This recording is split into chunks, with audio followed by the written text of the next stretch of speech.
Jason Kelce says he wants to go to a dark room and not have to interact with anybody following Eagles' season-ending playoff. Philadelphia Eagles center Jason Kelce is admittedly still recovering from Monday's season-ending loss to the Tampa Bay Buccaneers. The All-Pro opened Wednesday's pre-recorded episode of his New Heights podcast by telling brother Travis to bring the energy today.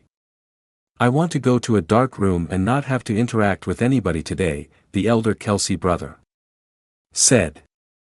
"You're gonna be good cop."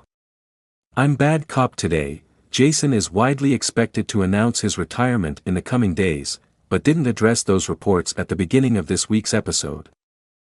Although he did allude to that looming decision later in the hour. His Eagles were expected to beat the Tampa Bay Buccaneers in the wild card round of the NFL playoffs, but instead upset 32-9, while Philadelphia's offense fell silent. Kelce declined to speak after Monday's loss, telling the Philadelphia Inquirer's Jeff McClain that he wasn't up for speaking. But if it was Kelce's last game, it's probably one he'd like to forget. Not only did the Eagles surrender 4 sacks on Monday, but Philadelphia managed just 42 rushing yards on 15 carries for a dismal 2.8-yard average. He still ranks among the best at the position, as shown by his inclusion on the NFL's All-Pro team last week, the 6th time he's received that honor.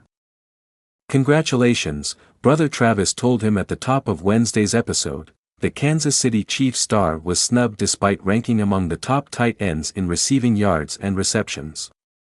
Instead, the Associated Press named San Francisco's George Kittle to the All-Pro first team.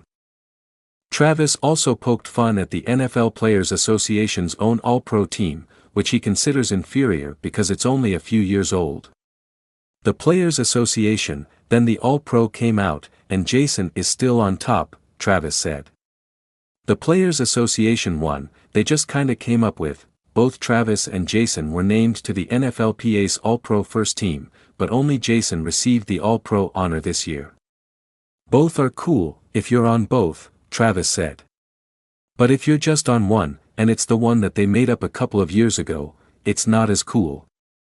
The All-Pro one is very unbiased.